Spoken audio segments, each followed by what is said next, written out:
L'une des tâches les plus importantes d'un ingénieur logiciel, c'est d'assurer la qualité du logiciel qui est développé. Donc, pour ce faire, les ingénieurs logiciels ou les développeurs ont l'obligation de tester l'application qui a été développée ou pendant le développement. De ce côté, nous avons deux types de tests possibles. Nous avons ici les tests manuels, comme ceci par exemple, qui nous permet de vérifier que les informations qui apparaissent ici fonctionnent, nous rassurer effectivement ici que le logiciel nous retourne les résultats escomptés ici. Nous voulons également être sûrs que chaque module nous donne le résultat qui est prévu dans le cahier de charge. Donc, comme nous venons de le dire, il existe deux façons de tester un logiciel. Ça, c'est la méthode manuelle de test. Maintenant, il existe également une méthode automatisée de test. Le test automatisé nous permet en fait de valider le code pendant le développement et ensuite de nous rassurer qu'à chaque fois que nous faisons des modifications dans notre code, que nous ne brisons aucune logique d'affaires qui a été mise sur place. Donc, nous devons donc dans ce cas écrire ce que nous appelons des tests unitaires. C'est quoi un test unitaire? Un test unitaire, c'est un test qui nous permet de valider uniquement une petite section du code ou alors un petit module dans une application. C'est pas tester toute l'application en intégralité, qui est l'objectif de ce que nous appelons un test d'intégration, mais le test unitaire nous permet uniquement de valider la fonctionnalité d'un seul module. Donc, dans cette capsule ici, nous allons nous spécialiser dans le test des contrôleurs dans des applications ASP.NET MVC. Donc ici, nous allons apprendre comment nous pouvons tester des contrôleurs, tester toutes les méthodes que nous avons dans notre contrôleur pour nous rassurer que chaque contrôleur fonctionne de la façon qui a été prévue et que ce contrôleur nous retourne, ou bien chaque méthode du contrôleur nous retourne le résultat escompté. Donc, pour bien commencer, nous allons ici d'abord essayer de revoir notre application que voici. C'est une application ASP.NET MVC. Nous allons ici choisir le contrôleur Customer, comme on peut voir ici. Nous avons le résultat ici à droite. On voit bien que l'application fonctionne parfaitement ici. Nous pouvons voir ici la liste des clients que nous avons dans notre base de données. Nous pouvons aussi voir les détails des clients, ajouter ou modifier les clients. Donc, on revient ici. Maintenant, ce que nous devons faire, c'est de tester les méthodes que nous avons dans notre contrôleur. Pour ce faire, nous avons besoin ici d'ajouter un projet de test parce que ici, nous avons une application ASP.NET Core MVC. Cette application ne permet pas de faire les tests. Donc, nous allons ici créer un projet de test comme ceci, Add New Project. Nous allons écrire ici test comme ceci. Nous allons choisir le projet XUnit Test, qui est le framework que nous voulons utiliser pour nos tests. Donc ici, nous allons ici créer le projet dans le même répertoire que nous avons ici, qui est Web App MVC. Donc, on va utiliser le même nom pour notre projet test. Donc, on va appeler ça Web App MVC. Donc, mais ici, nous allons ajouter test comme ceci à la fin. Voilà. Donc, nous voulons ici créer un projet qui s'appelle Web App MVC.test. Donc, c'est une convention beaucoup utilisée ici qui permet d'utiliser en fait le nom du projet également quand on veut faire les tests, mais d'ajouter l'extension .test. On va dire ici Next. On va laisser ici Long Term Support pour le projet. Également, on va dire Créer. Donc, ceci va nous créer un projet avec un test par défaut. Ce test, en fait, ne fait absolument rien. Donc, si on essaye de voir, est-ce que le projet compile? On peut essayer Build Solution. Le projet compile. Est-ce que ce test passe? On peut dire Run Test. Nous avons l'explorateur de tests qui apparaît ici à gauche. Donc, si vous ne voyez pas l'explorateur de tests, vous pouvez cliquer ici View. Donc, le voici ici, voilà. Test Explorer, il est là. Vous pourrez l'ouvrir ici tout simplement. Donc, comme nous avons dit, nous voulons tester ici les contrôleurs dans une application ASP.NET Core MVC. Donc, voici le contrôleur ici que nous voulons tester. Donc, la première chose à faire, c'est que nous allons créer un fichier qui porte exactement le même nom, mais avec la convention, on va l'appeler test. Donc, ici, on va faire ceci. On peut ici, si nous voulons, créer un répertoire qui s'appelle contrôleur, également comme nous avons en haut. Là, on saura que tout ce qui est dans ce répertoire, nous allons le tester ici. Et ensuite, nous allons créer notre classe ici qui va s'appeler tout simplement, voilà, Customer Controller Test. Voilà, donc dans ce fichier, nous allons mettre tous les tests qui concernent notre contrôleur. Voilà. Ici, la première chose que nous allons regarder, c'est que nous allons tester la première méthode que nous avons ici. Donc, on va regarder ici. Notre classe Customer Controller ici a une dépendance avec le iCustomer Repository. Donc, ça fait que nous devons obligatoirement régler cette dépendance aussi avant de faire nos tests.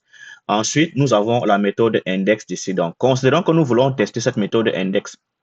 Qu'est-ce que nous pouvons tester effectivement dans cette méthode index? Nous avons ici, la méthode index va nous chercher la liste des utilisateurs. Ça reçoit un paramètre. Ça nous filtre la liste des utilisateurs que nous avons. Et ensuite, ça fait une condition de vérification si le nom contient l'information que nous avons ici, l'email contient l'information ou alors le numéro de téléphone contient le query string que nous avons fourni ici. Et ensuite, nous allons exécuter la requête sur notre base de données et retourner le résultat à travers une view. Donc, ceci, la méthode index ici est de type task et ça retourne un view result. Donc, nous allons vérifier, donc, être à mesure d'écrire un test qui vérifie que nous retournons un view result ici et que ça reçoit un paramètre. Donc, nous allons supprimer ceci. On n'a pas besoin de ceci. Le fichier ne nous sert plus à rien. On va le supprimer. Donc, on travaille uniquement ici. Donc, pour rendre la vie un peu plus facile, nous allons essayer de diviser l'écran en deux parties comme ceci. Je préfère que le test soit de ce côté. Et ça, je vais le mettre à droite. Voilà. Donc, ici, nous allons avoir ici à droite la méthode que nous voulons tester. Et ici, à gauche, nous allons écrire le test qui correspond à cette méthode-ci. Donc, la première chose à faire, nous allons créer une méthode qui va tester notre contrôleur comme ceci. Cette méthode-ci, qu'est-ce qu'elle doit faire? Elle doit ici valider la méthode index. Ici, nous disons que nous allons retourner un view result et nous n'allons pas faire de filtre. Ça veut dire que dans ce cas-ci, nous n'allons soumettre aucun paramètre ici dans le query string. Pour définir une méthode comme un test dans le framework XUnit, nous devons ici utiliser le mot-clé fact. Donc, le mot-clé fact ici signifie au framework que nous avons ici en face un test unitaire que nous voulons écrire. Donc, on peut mettre public ici. Et voilà. Donc, nous avons déclaré notre test. Ensuite, notre test doit tenir compte des paramètres que nous avons ici. Ça veut dire que c'est quoi? Nous avons ici un customer repository que nous devons soumettre. Pour appeler cette méthode-ci, nous avons besoin d'avoir une instance de customer controller. Et pour ce cas, nous avons d'abord besoin de quoi? Nous avons besoin d'avoir une repo ici. Donc, on va essayer de déclarer ceci dans notre classe d'abord. Donc, si on essaie de faire ici, comme ceci, variable controller, nous allons dire que c'est new customer. Donc, ici, nous devons importer le namespace. Ici, nous dit quoi? Nous devons ajouter une référence au projet web app MVC. Pourquoi? Parce que le projet-ci, en fait, n'est pas lié à celui-ci. Et si nous voulons appeler une méthode qui est dans ce projet, nous avons l'obligation de créer une dépendance entre les deux projets. Ceci se fait de cette façon-ci. Add reference. Voilà, donc là maintenant, les deux projets sont liés et nous pourrons maintenant appeler ce contrôleur tout simplement dans notre classe que nous avons ici. Donc là maintenant, nous pouvons importer le namespace comme ceci et voilà. Maintenant, on se rend compte que quoi? On se rend compte que nous ne pouvons pas créer une instance de ce contrôleur parce que nous avons besoin d'ajouter ici une dépendance. Cette dépendance, c'est quoi? iCustomer Repository. L'une des raisons pour lesquelles souvent nous sommes obligés d'utiliser l'injection de dépendance, c'est également pour ce que nous allons voir tout de suite, c'est-à-dire permettre de changer cette interface-ci avec un autre objet, en fait, qui n'est pas l'objet réel que nous voulons utiliser. Mais dans ce cas, ça va être un objet utilisé uniquement pour faire les tests unitaires. Donc, qu'est-ce que nous allons faire ici? Nous allons déclarer ici une repo. Donc, on va ici déclarer une repo ici comme ceci. Pour utiliser la repo ici, nous avons besoin de ce que nous appelons le mock. Nous devons créer un mock. Nous aurons besoin ici d'installer également une librairie qui va nous permettre en fait de pouvoir mocker les éléments que nous voulons utiliser dans notre système. Donc, on va chercher ça ici. Donc, on voit ici qu'on a mock ici. On voit bien 823 download ici. Donc, on va dire installer. Voilà, nous avons installé la librairie mock. Cette librairie-ci va nous permettre en fait maintenant de pouvoir écrire notre repo. Donc, on va faire ceci. Donc là, on va déclarer le mock ici, iCustomer Repository. Et ensuite, nous pourrons maintenant utiliser ce paramètre ici dans notre contrôleur ici comme ceci. Donc là, on va dire ici objet. Voilà. Donc maintenant, on voit que nous pouvons ici créer une instance de la classe Customer Controller. Ensuite, qu'est-ce que nous devons faire ici? Donc, on va d'abord essayer d'appeler cette méthode index pour voir ce qui va se passer ici. Donc, on va dire ici contrôleur index. Après avoir exécuté ceci, nous allons d'abord nous arrêter ici et essayer de voir ce qui se passe si on exécute cette méthode ici. Est-ce que nous aurons un résultat ici? Donc, si on essaye de faire rouler, run test. Donc, le test est passé, successful. Nous n'avons fait aucun assert ici, en fait. C'est tout simplement parce que nous n'avons pas une opération qui a été effectuée ici. Mais ce que nous devons faire, c'est que notre classe ici appelle une repository qui doit nous retourner la liste des customers. Mais ici, puisque nous n'avons rien signifié, essayons de mettre un debugger ici pour voir ce qui va se passer. Donc, si on dit debug, voilà, on a la query qui est écrite ici. On fait continue. Qu'est-ce qu'on voit? On voit ici effectivement que nous n'avons aucun élément. Donc, nous n'avons donné aucune information à retourner ici pour cet élément-ci. Donc, l'une des choses que nous devons faire ici, c'est de pouvoir remplir ces informations-ci ici. Donc, nous devons dire à notre contrôleur, si la méthode getCustomer est appelée dans Customer Repository, voici ce que tu dois faire en fait. Puisque ici, nous avons changé le repository avec un fake element, ça fait donc que la communication ne se fait plus avec la base de données. Dans ce cas, la base de données est isolée du test, ce qui est bien. Donc, ce que nous pouvons faire ici, nous allons ici créer une liste des utilisateurs que nous devons soumettre à chaque fois qui va être considéré comme nos utilisateurs. Dans ce cas, nous allons ici créer quelque chose comme ceci. Nous allons ici ajouter une liste comme ceci. Donc, on voit ici que nous pouvons générer une liste de customers avec quelques éléments à l'intérieur. Nous avons ici 3 utilisateurs que nous avons mis dans notre customer qui va être en fait comme notre base de données par défaut que nous allons utiliser pour faire nos tests. Après avoir déclaré cette méthode-ci, nous allons maintenant essayer ici de dire à ce mock-ci, si quelqu'un appelle la méthode getCustomer, retourne-nous cette liste d'éléments. Donc, c'est aussi simple à faire. Ça veut dire que nous allons maintenant venir ici. Nous allons dire mock repo. On va dire setup. La méthode setup, en fait, nous permet ici de définir ce qui va se passer en cas d'appel d'une méthode dans notre repository. Donc, on va dire ici x.getCustomer. Voilà. Donc, ici, nous disons en cas où quelqu'un essaye d'appeler la méthode getCustomer qui existe dans le iRepository que nous avons ici, qu'est-ce que tu dois faire? Nous allons lui dire ici retourne. Nous avons ici return deux types, return et retourne à 5. Notre méthode ici retourne quelque chose d'asynchrone. Si on voit ici getCustomer retourne une méthode asynchrone, donc nous allons choisir ici return async comme ceci. Et nous allons dire qu'est-ce qu'on doit retourner ici? Nous allons retourner quoi? Nous allons retourner la liste d'utilisateurs que nous avons dans notre table que nous avons créée, notre liste. Donc, si on fait comme ceci, dans ce cas, nous allons voir ici que si un utilisateur appelle la méthode getCustomer, retourne-nous la liste que nous avons ici déclarée. Ça va nous retourner 3 éléments. Maintenant, essayons maintenant de faire un deuxième test pour voir si ceci fonctionne de la façon que nous avons spécifié. Debug. Voilà, on va aller en mode debug. Donc là, maintenant, on a query ici. Donc, si on fait continuer, maintenant, dans Custom, on voit effectivement que nous avons 3 éléments qui ont été retournés. Pourquoi les 3 éléments? Parce que le filtre que nous avons ici n'est pas du tout appliqué pour l'instant parce que nous n'avons mis aucune valeur ici. Donc, c'est appliqué, mais comme il n'y a aucune valeur, ben, ça va les ignorer tout simplement. On a tous les éléments retournés ici. Voilà, c'est bon. Donc, maintenant, notre view customer ici nous retourne 3 éléments. Comme on peut voir, ça nous retourne ici un view. On a ici view result avec la liste des customers. Maintenant, ce que nous devons valider, nous allons essayer de voir maintenant qu'après avoir déclaré tout ceci, nous devons être en mesure de nous rassurer que cette méthode-ci, en fait, doit nous retourner quelque chose du type view result et ça doit nous retourner la liste que nous avons soumise ici. Ce que nous allons faire ici, c'est que nous allons ajouter ceci. Donc, on va dire ici view result, on va dire asset is type view result. On a ici view result, ça veut dire que nous voulons nous rassurer que cette méthode vraiment, le résultat qui doit être retourné, c'est du type view result ici. C'est qui est ce que nous avons ici.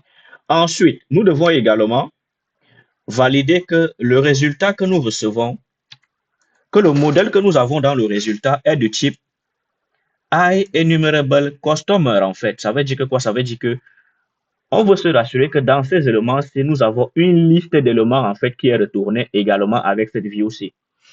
Et enfin, nous voulons être sûrs que le nombre d'éléments qui est retourné, c'est exactement ce que nous nous attendons. Dans ce cas-ci, nous soumettons 3 éléments dont nous voulons être sûrs que nous avons 3 éléments ici. Donc, on va dire, nous voulons être sûrs que cette liste-ci, effectivement, nous retourne 3 éléments comme nous avons soumis ici. Donc, on va essayer de réexécuter.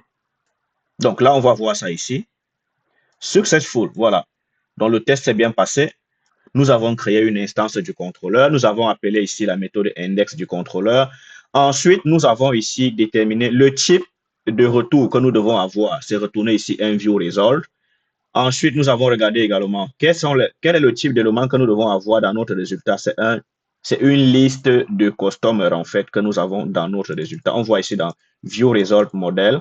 Et enfin, le modèle que nous avons, on essaie de vérifier combien est-ce que nous avons d'informations à l'intérieur. On voit que nous avons 3 éléments, ce qui est parfait. Donc, maintenant, nous avons testé la première chose ici. Nous avons testé uniquement cette méthode, mais nous n'avons pas pris en compte les paramètres que nous avons ici. Maintenant, nous devons tester. Quand on teste une méthode, on doit se rassurer que toutes les conditions possibles ont été testées. Ça veut dire que dans ce cas-ci, nous devons nous rassurer que si nous entrons des informations différentes pour la valeur de Q ici, que notre méthode nous retourne exactement le bon résultat que nous attendons. Donc, dans ce cas ici, on va créer une autre méthode, mais cette fois-ci, nous allons pouvoir transmettre les différents paramètres ici. Donc, maintenant, pour créer une méthode qui va nous permettre ceci, nous allons ici créer d'abord une méthode comme ceci que nous allons appeler comme ça. Donc, dans ce cas-ci, nous voulons ici être à mesure de vérifier que la méthode nous retourne quelque chose de correct avec les filtres maintenant. Ça veut dire que nous allons appliquer le filtre. Nous allons ici choisir d'entrer différentes valeurs pour le paramètre Q et ici déterminer la quantité d'éléments que nous voulons filtrer.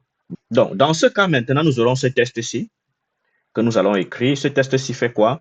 Dans ce test-ci, nous utilisons plutôt un autre attribut, l'attribut théorie. L'attribut théorie est différent de l'attribut fact parce que quoi? Théorie nous permet en fait de pouvoir avoir plusieurs inline data. Ça veut dire que dans chaque fois que nous mettons un inline data, c'est un test qui va s'exécuter avec ce nouveau paramètre que nous avons ici. Voilà, donc nous allons ici maintenant utiliser théorie avec différents paramètres. Dans ce cas-ci, qu'est-ce qui va se passer? Q ici prend la valeur que nous avons dans le premier paramètre que nous avons ici et quantity ici va prendre la deuxième valeur. Maintenant, qu'est-ce que ce test fait? Il ressemble étrangement au premier. Nous avons ici déclaré notre repo. Nous avons ensuite déterminé les éléments qui devraient être retournés ici. Et ensuite, nous avons ici créé notre contrôleur comme nous avons fait au départ. Nous avons appelé la méthode, mais cette fois-ci, nous avons inclus le paramètre Q ici que nous n'avions pas au départ. Nous faisons la session, même type ici, avec le view result. Le résultat doit être également un view result. Ensuite, nous allons ici vérifier que nous avons retourné un type d'élément qui est une liste de customers. Et ensuite, nous avons aussi dit, nous allons vérifier la quantité d'éléments qui correspond à notre filtre que nous avons soumis. Maintenant, il y a quelque chose de différent que nous n'avons pas fait ici, c'est ce qu'on appelle le verify. Le verify ici, c'est quoi? Nous voulons nous rassurer que la méthode ci effectivement a été appelée.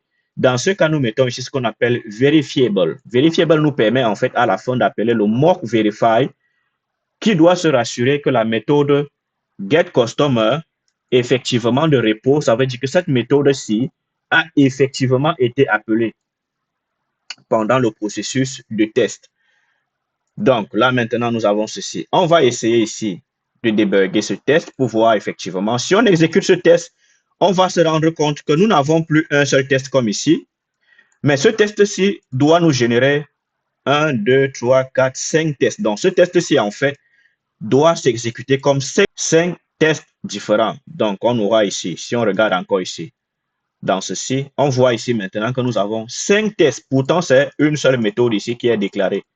Mais le théorie et inline data ici nous permet en fait de générer des tests différents. On va essayer maintenant d'exécuter ce test en mode run. Parfait. Donc, si on regarde ici maintenant, on voit que nous avons 5 tests qui ont réussi avec succès. Maintenant, comment nous pouvons valider qu'effectivement ceci fonctionne? On va essayer de mettre des breakpoints dans notre test ici. On va mettre un breakpoint ici, on va faire un debug ici, on va débugger le test. Comment débugger un test? C'est de cette façon-ci. Voilà. Donc là, on lance l'application. On se rend compte que quoi? Si on regarde dans Q ici, on voit qu'on a DA. Quantité ici, c'est 2. Ça veut dire que c'est le test deuxième-ci qui est en train de s'exécuter. DA ici, si on regarde DA ici, on va retourner également la liste des customers ici, le contrôleur, là on fait continuer. View result, on regarde ici dans View result, qu'est-ce que nous avons? On voit ici que nous avons un modèle à l'intérieur qui a 2 éléments. Est-ce que c'est correct d'avoir 2 éléments?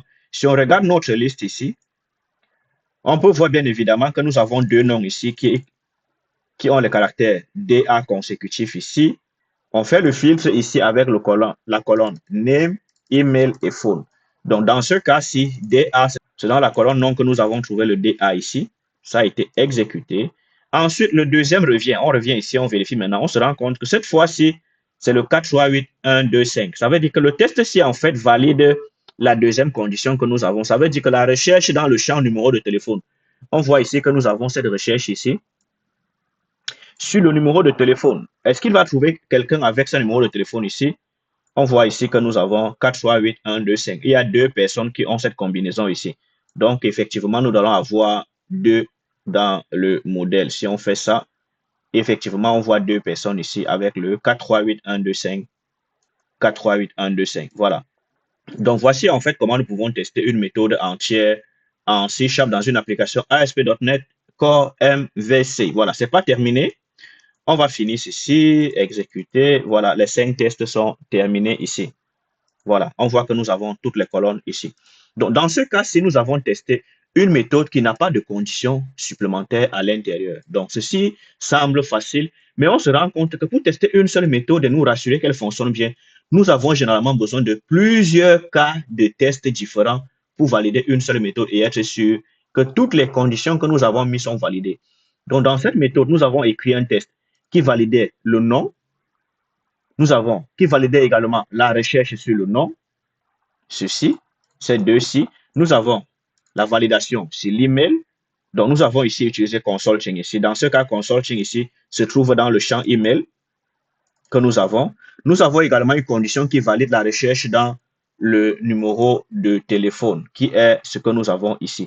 Donc, quand on écrit un test unitaire, nous devons nous rassurer au moins que nous couvrons toutes les règles que nous avons dans notre méthode qui est censée être testée.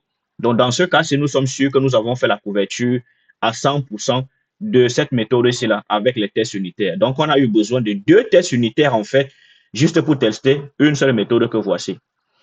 Maintenant, nous allons faire un autre essai. Dans ce cas, c'est qu'est-ce que nous allons faire? Nous allons essayer de tester la méthode de tel. La méthode de tel ici, qu'est-ce qu'elle fait? Elle nous retourne un iActionResult. Elle reçoit aussi un paramètre. Mais ici, dans ce cas, nous avons plusieurs conditions dans cette méthode. Donc, pour bien tester cette méthode-ci, nous aurons besoin d'avoir un test qui valide la première condition, c'est-à-dire ID est égal à nul. Ensuite, nous allons avoir besoin d'un test qui valide également que nous avons cherché un customer et que le customer est égal à nul. Et nous allons avoir un test pour qu'il valide effectivement que la condition ci n'est pas nulle, c'est-à-dire que nous allons arriver sur cette ligne-ci là. Donc, ça fait minimum 3 tests que nous aurons besoin juste pour tester cette méthode. Donc, voilà en fait comment décortiquer une méthode et comprendre combien de tests nous avons besoin pour faire la couverture complète de notre test. Donc, comme nous avons dit, nous allons ici maintenant essayer de tester la première partie de la méthode de details qui est ici avec id égale nul ici. Donc, on va essayer premièrement de créer ceci. Donc, on va avoir ici une méthode qui teste le detail, mais retourne not found si id est égal à nul ici. Nous allons créer notre repo ici. Ensuite, nous allons setuper notre customer ici. La liste des customers vérifiables. Nous allons appeler notre repo ici. Nous allons ici créer notre contrôleur. Ensuite, nous allons appeler la méthode detail égale nul ici. Après avoir appelé la méthode detail avec id est égal à nul que voici, nous sommes censés tomber dans cette boucle-ci, ici. Donc, en fin de compte, nous sommes censés recevoir un résultat du type not found result, comme on peut voir ici avec le curseur. Donc, on va vérifier que effectivement, nous avons le not found result ici qui est retourné. Et ensuite, nous allons vérifier également que le statut code que nous avons reçu, c'est le 404 en fait. Le not found, c'est 404 ici. Donc, si on exécute ça, nous sommes censés recevoir ici le 404 en fait, qui est le not found. Donc, essayons voir d'exécuter ceci. Effectivement, on voit bien que le test passe. Donc, si on essaye de mettre par exemple un breakpoint ici, on va voir si le test va entrer effectivement dans cette section. On débug ici. Effectivement, on voit bien évidemment que le test s'arrête à ce niveau. Donc, on voit bien que c'est le code ici qui est exécuté pendant le test qui est le not found. Donc, c'est la bonne conduite, en fait. Le test passe dans la bonne condition que nous avons prévue. Ensuite, nous allons vérifier la deuxième condition qui est de savoir si le customer est nul après avoir obtenu un customer qui n'existe pas de la base de données. Donc, dans ce cas-ci, nous allons créer une autre méthode ici qui sera la suivante. Donc, on va ici ajouter cette méthode ici qui doit valider cette condition. Maintenant, ici, on va dire retourne not found, mais dans ce cas, c'est le customer qui est not found. Donc, ça veut dire que nous n'allons pas entrer dans cette condition-ci, mais nous allons entrer plutôt dans celle-ci cette fois-ci. Donc, si on essaye de tester l'application comme ceci, run test, on voit que c'est vert ici, le test a passé. Maintenant, on va réessayer maintenant en mode debug pour voir effectivement où est-ce que la requête s'en va. Donc, on voit ici que nous sommes entrés là. ID est égal à 5, il existe. On dit exécution pas à pas. Donc là, on lui a dit ici que ne retourne rien ou tout simplement, on n'a pas donné de retour. Soit on peut retourner un défaut customer ou on ne retourne rien ici tout simplement. Quand on fait le get customer by ID, dans ce cas-ci, le customer va être nul comme on peut voir ici. C'est nul. Donc là, il va entrer dans cette boucle-ci. Effectivement, qui est ce que nous voulons. Donc si on exécute ça, et voilà, on voit bien évidemment que le test réussit. Voilà. 404-ci, est-ce que c'est le même si on essaie de faire la même chose dans le réel? Donc, si on fait comme ceci. Donc, si on vient ici, nous mettons ici, par exemple, quelque chose qui n'existe pas, ou nous ne mettons rien, par exemple, comme ça. Qu'est-ce qu'on reçoit? L'application n'est pas lancée, donc on va relancer l'application comme ceci. Donc là, si on fait ça, on voit bien évidemment que nous avons quoi? Nous avons l'erreur 404. L'erreur 404 ici, parce que le ID que nous avons fourni soit n'existe pas ou est nul en fait. En fait, ici, dans ce cas, le ID est nul. Maintenant, si on met un cas, par exemple, de ID que nous savons qu'il n'existe pas, par exemple, 600, effectivement, on reçoit également un 404. Le 600 ici entre dans cette boucle que nous avons ici. On peut voir ici. Donc, on voit bien évidemment que le test reflète réellement la réalité de ce que nous avons maintenant. Si on met un cas peut-être qui existe, comme le ID peut être égal à 1, et voilà, on se rend compte effectivement que le customer avec le ID 1 existe. Donc, c'est dans ce cas-ci. Maintenant, nous allons nous rassurer que la troisième condition fonctionne également. Nous avons testé le premier cas ici. Nous avons testé la deuxième condition. Nous devons tester maintenant un cas où le customer est non nul. Ça veut dire que cette ligne-ci sera exécutée dans ce cas. Donc, dans ce cas-ci, nous allons ici avoir cette méthode-ci maintenant qui permet quoi? Si l'utilisateur existe, donc dans ce cas, on fait la même chose ici. On va choisir, ensuite, on va dire test ID égale à 1. Nous avons ici un utilisateur avec le ID qui est égal à 1, effectivement. Donc là, maintenant, nous allons dire que si quelqu'un fait une requête dans la base de données avec un ID égal à 1, retourne le premier utilisateur que nous avons dans notre liste-ci. Ensuite, nous appelons ici la méthode de tells avec la valeur du ID est égal à 1. Cette fois-ci, le résultat ne doit plus être not found parce que on ne passe plus ici. Le résultat maintenant doit être ici view result parce que nous arrivons effectivement ici view result controller que voici. Nous allons également dire que le type de résultat cette fois-ci n'est pas une liste. Le type de résultat ici c'est un customer en fait. Donc le modèle ici doit être un customer et nous savons lequel. C'est censé être l'utilisateur que nous avons ici à la première ligne parce que c'est ça que nous avons soumis à notre requête. Donc ici, nous allons avoir le name est censé être chaps, que voici, avec le asset equal, qui nous permet ici de valider que la valeur que nous allons mettre ici correspond à la valeur que nous avons ici à droite. Donc, nous allons valider que le modèle name contient la valeur chaps, le modèle country contient ici CA, le modèle email contient consulting chaps solution. Voilà. Donc, dans ce cas-ci, nous allons essayer maintenant de réexécuter le test. Et voilà, parfait. Donc, si on essaie ici de mettre un breakpoint, on va débugger le test. Qu'est-ce qu'on voit bien effectivement qu'ici à droite, nous avons ceci. ID n'est pas égal à nul. On dit OK, continuer l'opération. Le customer ici n'est pas égal à nul. On voit bien que le customer ici contient les informations que nous avons. Ça veut dire que la deuxième condition ne va pas s'expliquer. Ça veut dire que la deuxième condition ici ne va pas s'exécuter. Et enfin, nous aurons ici view customer ici qui va nous lister le résultat simple ici avec toutes les propriétés que nous avons. Donc là, maintenant, nous sommes censés recevoir ici un view result avec la valeur du customer à l'intérieur. Donc, on fait continuer. Si on vient ici, on voit que nous avons effectivement ici un view result avec un modèle que voici. Donc là, on dit ici, est-ce que le résultat est du type view result? La réponse est oui. On voit ça ici. Ensuite, nous demandons, est-ce que la méthode get customer by ID a été appelée, cette méthode-ci, avec le verify ici? Si ça passe, ça veut dire que la réponse c'est oui. Ensuite, nous allons faire la session. On va vérifier que le type d'information qui est également retourné ici, c'est un type customer. C'est ça qu'on vérifie ici. Et là, maintenant, nous allons vérifier que chaque paramètre de notre modèle correspond exactement à ce que nous avons ici. Donc, on voit que ça passe, ça passe, ça passe. Et là, c'est succès. Donc, nous avons vu comment tester la méthode de tel-ci un peu plus en détail. Donc, on peut voir ici que uniquement pour tester cette méthode de tel, puisque nous avons plusieurs conditions if à l'intérieur, nous devons nous rassurer que nos tests vérifient toutes les conditions que nous avons dans notre méthode au contrôleur. Voilà. Maintenant, nous allons essayer de tester quelque chose de différent. Nous allons essayer de tester maintenant ceci. Un post, tout simplement. Nous avons ici également la condition is valid, le modèle state. Ça, c'est quand nous faisons la création d'un customer. On voit ici que quand on crée un customer, on doit binder tous les paramètres. Nous allons ici ajouter le modèle du customer que nous voulons tester.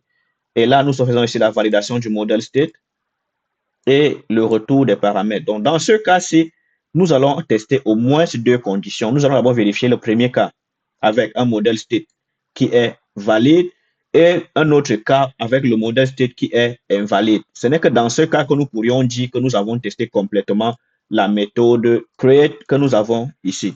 Donc, à chaque fois que nous devons tester une méthode, nous devons nous rassurer que nos tests vérifient toutes les conditions que nous avons à l'intérieur de la méthode ou alors toutes les règles d'affaires que nous avons définies dans la méthode. Voilà. Donc, dans ce cas, nous allons commencer les tests avec un modèle qui est invalide. Donc, qu'est-ce qu'on fait ici? On va ici déclarer une méthode post qui va retourner un modèle qui est invalide. Dans ce cas-ci, nous avons ici le modèle qui va être invalide. Pour ce faire, nous allons faire les mêmes opérations comme au début. Le setup ici, c'est que nous allons un customer repository ici. Ensuite, cette fois-ci, nous allons utiliser la méthode insert customer. Ça veut dire que nous avons ici les méthodes insert customer et les méthodes save qui peuvent être appelées dans la méthode create ici, en fait. Donc, on va se rassurer comme ici verifiable, verifiable. Ça veut dire ici que nous voulons nous rassurer en fait que ces méthodes-ci sont appelables. Donc, dépendamment de la boucle que nous allons prendre, cette méthode peut être appelée ou pas. Donc, ici, le premier cas, quand le modèle est invalide, nous sommes censés ne pas appeler ces deux méthodes-ci. Donc, on va vérifier ça ici.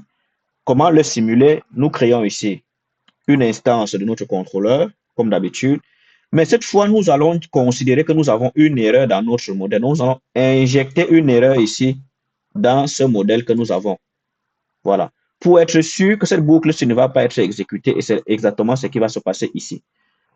Au résultat, nous allons dire ici que puisque c'est le modèle invalide, nous allons tout simplement retourner le modèle ici avec le type view result avec le modèle que nous avons soumis. Donc, qu'est-ce qu'on fait ici? On doit ici vérifier maintenant que le résultat que nous avons eu est de type view result. Ensuite, nous allons vérifier que le modèle qui est retourné est de type customer, comme on peut voir ici. Donc, c'est ça ici. Is assignable from customer. Nous allons dire que c'est le view data et le modèle. Et ensuite, nous allons nous rassurer que les deux méthodes-ci n'ont pas été appelées.